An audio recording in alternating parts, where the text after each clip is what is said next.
Hey, what's going on, guys? It's Jack. Now, I've made videos like this in the past, but I really want to drive it home as my Hail Mary for midnight. This is what Blizzard needs to do to address healing and kind of the game and damage intake for the future of WoW. Throughout Dragonflight and the War Within, damage is ultra bursty, health pools just like jump up from healing really fast and drop low from burst damage extremely quickly.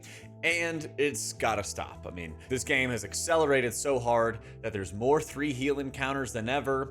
A lot of raid damage doesn't feel as satisfying to heal as it used to be. It feels like you're even just waiting for damage or even stacking healing cooldowns on top of each other. In Mythic Plus, you quickly start progressing, past like 12s, and you immediately are getting people like one-shot or wombo comboed by a number of effects, and all these things are related. So in this video, I want to talk about the problem, what's causing the problem, and some real solutions that are going to deal with it, okay?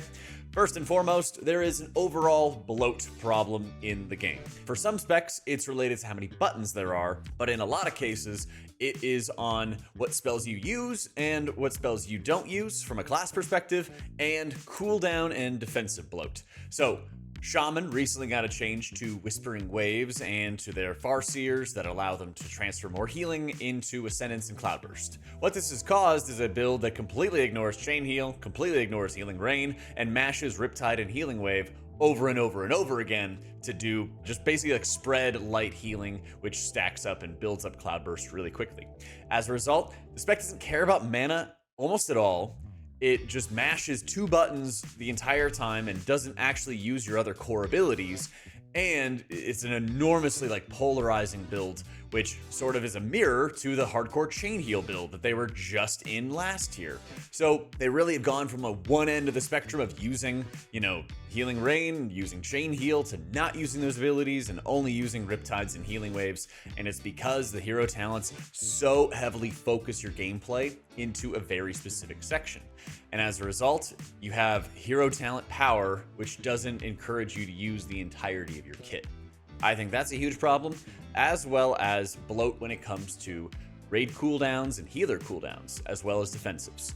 For raid cooldowns, there's more abilities than ever in the game to start pushing up health pools, that whenever you assign cooldowns as a healer, it's less about actually healing through the damage at a specific point in time, but more so about letting your healing cooldowns do the work for you. Now, some specs like, Preservation or Disc are actively pressing those buttons. They put out the Atonements or the Echoes, then they engulf. But for others, they're just, this is where you trank, this is where you Divine Hymn, this is where you Healing Tide, this is where you Slink, and you just take care of the mechanics. And in fact, you often stack multiple healing cooldowns on top of each other to deal with that incoming damage. We saw that when it came to the Race to World First, where people would just explode if they didn't have Rally on top of Aura Mastery, or healing cooldown and a damage reduction cooldown stacked together at these specific moments in time to survive incoming damage. And because those defensives were so strong, you also had more 3 heal encounters. And this goes hand in hand with having lots of defensive cooldowns. The more defensive cooldowns that players have, the harder it is for the developers, the encounter designers, to create lethal damage, because it can always be expected that you have certain cooldowns available for every incoming hit. We saw this on Fractalus, where Race to World First was basically hey, if we ever have to stack any circles on each other, we just pop a defensive and then we'll be fine. And almost nowhere throughout the fight, in my own experiences healing the fight, did it really feel like there was much lethal damage. Even when we had Mythic Walls break, which put out a huge dot on the raid, we basically just cooled down through it, so it didn't feel like an extra moment where I had to heal especially hard. You just have to pull up the spreadsheet, assign the cooldowns, and then just start blasting. Furthermore, there's also a lot in the talent trees and your spec trees that really do not encourage any sort of single target healing. We had it a little bit with Lightweaver, and it's kind of an exception to the rule with Whispering Waves, but in a lot of cases, triage healing has gotten pushed down so far on the list, and so many builds are just focused on how effectively can you AoE heal. And a big part of that is because you really have a lot of specs that are just built to do this thing, and they just drive home, I will be the best stacked healer like a Flame Shaper Evoker. I'll be a very bursty healer like a Disc Priest. I will be only mashing single target spells and cleaving onto everybody else with Whispering Waves and so on. A lot of specs are built just AoE heal, and you really miss out on like old school Holy Paladin, which was predominantly just single target healing throughout and just evening out health pools. To a lesser extent, Flash Concentration wasn't that recent, but since Dragonflight, there's been very limited windows where Lightweaver was good in raids, and then it got pushed to the side in favor of other AoE healing setups. You see it a little bit with Holy Priest right now with their Prayer of Mending focused tier set bonus, that you can still do some spot healing, but it's in like waves instead of making it a primary emphasis. And a huge amount of the healing for Holy Priest is actually just your Prayer of Mending's bouncing, which is just sort of like auto healing as well. And so what does this cause? Well, you watch World First or you watch High Keys, you just see people explode if they don't preemptively use a defensive. Everybody is focused on like spreadsheet optimization for when you time healing cooldowns, to the point that everybody is like wanting to learn how to use like the WoW util site to figure out how to organize their cooldowns before the raid starts. And every single time a damage event happens, you're stacking multiple different abilities on top of each other just to survive. And so it becomes a really harsh pass-fail situation where healers are not able to as highly flex their decision making to decide who lives and dies, to decide who can live this hit and who will die to it, who needs more healing. And the game has gotten so fast that you're pretty much just like preemptive healing. I'm 6 of 8 mythic right now in the raid, and I feel like I'm just pre-casting healing spells to just jump the gun and be ready for incoming healing events. Otherwise, everybody just dies.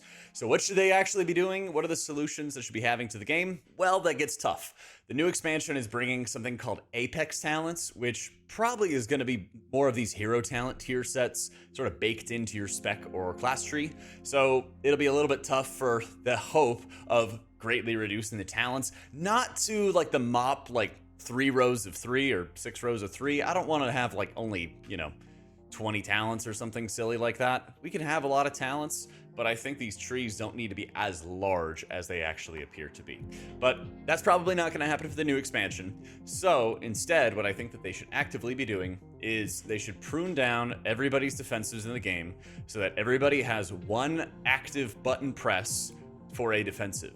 And you can make them a choice node so that you actually have to flip between, hey, in this situation, I want Diffuse. This situation, well, I want Fort Brew, and, actually make Fort Brew good for the Mistweavers.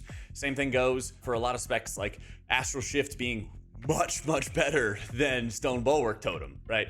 Having to find a way to make Stone Bulwark, if it was going to be a choice with Astral Shift, what are the strengths in this situation? What are the weaknesses in this situation? And as a result, you can make both buttons feel good, both buttons feel strong, both buttons have a place for them. And for those other defensive nodes, they should be adding a lot of passive mitigation. And what I mean by passive mitigation is stamina nodes, DR to like magic or physical effects, and just have them baked in. Because they do have these in a few of the trees, but I think having that more widespread and replacing active buttons and having less overall active buttons means that it becomes easier for the encounter designers to tune damage, because then they have a greater expectation of the average damage that's being taken, rather than having everybody in the game with a slew of active cooldowns and a very big difference in performance for a player for whether they use those cooldowns or not. You want some proof? Well, look at any mage player. Mages being able to make very good use of Alter Time or Ice Cold or Mirror Images and so on, right? The slew of defensives they have can really make a massive difference between a mage that never dies and a mage that can blow over at the slightest breeze. The more active defensives in the game, the more of a skill gap that gets added into it. So, do I want to make the game brain dead? No, but I don't want the game to have such wide disparities, because how do you actually tune the damage for that? That's a huge issue. Because if you have the average player not doing a great job hitting their defensives, then you as a healer are going to be making up for that. You are going to be paying for it on the back end with your regular gameplay. They added this one button rotation into the game, which is probably going to offer a huge DPS increase for the average player. And I think at the same time, you can have defensive abilities, but not make so many of them. So you have to make a choice between when to use it and how to think about how you use it. And also that you need to have moments where the healer just has to heal you. That also means that the gameplay needs to be less fast. You can't have these yo-yoing health bars all the time, no matter what. Pruning defensives is absolutely going to help, Pruning raid healing cooldowns is also going to be a really big assist in that as well. I think there's way too many times where you have so many different cooldowns that stack on top of each other that it feels like your character is something completely different when raid damage actually goes out. And the more tools that exist in the game, the more challenging it really is to find the right amount of damage to challenge players, to threaten their lives, versus, wood fights are 3 healable because you have so many different tools on top of each other. Things like Rallying Cry, things like AMZ, Zephyrs, there's a whole laundry list of them. Mass Barrier, I think, is also big in many situations, especially for dungeons. All these things have so much mitigation strength that you also start noticing, whether it's in 5-mans or in raids, the haves and the have-nots for which specs actually bring additional defensive utility to your team, which becomes insanely important, especially at the end of expansions where the damage is like super sky high. So if they were actually going to be pruning down on those things or just making them choice nodes with passive competition, I think that would do a lot to slow down the game. But more than anything else, a root issue that exists is your healing power, and that is how quickly you top off a health pool. Now they're doing a stat squish in Midnight, which is going to bring down, I think, a lot of power, and it kind of is the new reset of every expansion where you heal a little bit slower. But as we've seen, those things can get out of hand so insanely quickly. And to make sure that they actually have like a long-term benefit, they really need to add better healing modifiers just for 5-mans. Because when you're the only healer, you need to be able to push up health bars quickly. And if you ever watch like old BFA footage, you'll see like how slow it was to top players off in raids and in M+. That like M+ felt pretty rough unless you were a meta spec in BFA until the end of the expansion when you got all your corruption and all your essence, which made you feel really good. There's a fundamental issue at hand where if you can top off health pools quickly and effectively in a 5-man, then you're also topping health pools off too quickly in a raid to the point that you are just like bumping everybody up to full with almost every single heal cast, especially when you're healing with 3 or 4 other healers, to the point that it's extremely difficult to avoid overhealing. You top everybody off in a raid and then you're just done and you're just waiting for the next amount of damage, or you're just mashing overhealing for the chance that you're going to catch a little bit of damage so you're still actively healing. It becomes a huge mess. Blizzard has slowly been walking towards adding modifiers for every healer for 5-mans, with the latest in 11.2 adding raid cooldown modifiers, so that in a 5-man, Luminous Barrier, or Healing Tide, or Trank, or Divine Hymn, and so on, are all stronger. Rest in peace, Holy Pallies. They need to go further with this and focus more on what they did with Disc Atonement, where Atonement for Disc Priest just does more in 5-mans no matter what. It's a great change, it's a great tuning knob, so that you can buff or nerf a spec in 5-mans and not have it affect raids, or vice versa. I think this is super apparent in terms of like the tuning for the game, where you should be slowing down raid healing to encourage more 4 and 5 healing fights on encounters and really actively discourage 3 healing. I think it's an abomination that it's happening on like Nexus King Salhadar, for example. But Blizzard's not able to add enough rot damage or enough ticking damage to really make things deadly for those healers. And there's so many cooldowns, so they get away with it, right? Can't stand it. I feel like it's awful for the game.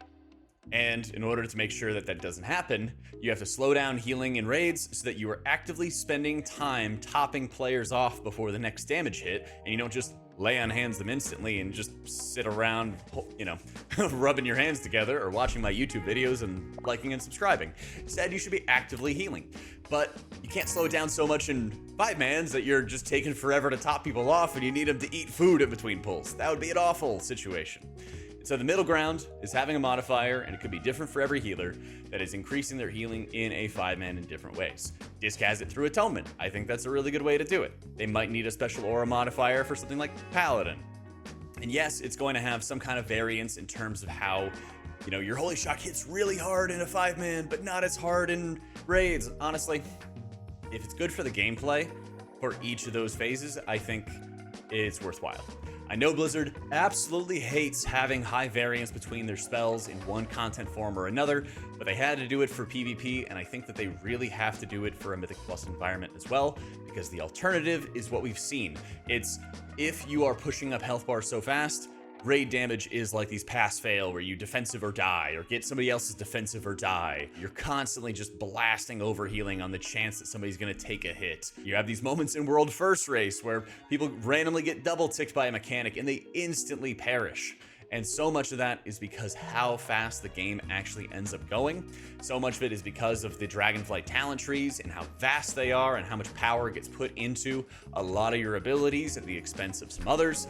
And I think a lot of it is due to just the bloat, where you might have a lot of really powerful abilities. They suck the air out of the rest of your talent tree, and now Farseer's not casting Healing Rain. Farseer's not casting Chain Heal in raids. 5 minutes, of course, we know. All those things kind of come together when it comes to how your talent trees work, and it's like a this or that situation, and you're so heavily focused into your niche that you also can't use the entirety of your tree in the process. I mean, Holy Priest had that with Prayer of Healing for a while, until they got like 3 or 4 different rounds of buffs to finally make it worth using. It happens time and time again. I think that they're not going to be budging on adding more talents, which I think can be a mistake, but there's also opportunities for them to reshape those talents and make more passive increases, less active defensives, less active healer cooldowns that all can kind of get stacked up on top of each other to deal with burst damage. And I think it would put together a nice healing environment where you actually are spending more time healing in a raid. You need more healers in a raid. You're less likely to just randomly explode to damage out of nowhere from 80% HP. And hopefully that also gets reflected in a 5-man where you can still have some fast damage going out. You still can have some burst situations. You can push up health pools quickly, but it's not immediately getting into higher level keys and somebody just randomly explodes to a bolt out of nowhere. That's my hope, but I would love to also hear what you guys are thinking about for the new expansion, some concerns you might have, some of the tuning, or just your own healer experiences as well. Thanks so much for watching. Big love to our patrons for making all this content possible. Big love to Thune as well for sharing his thoughts and giving me a lot to work with as I made this video. Thanks for watching. Hope y'all enjoyed it. I'll catch y'all next time.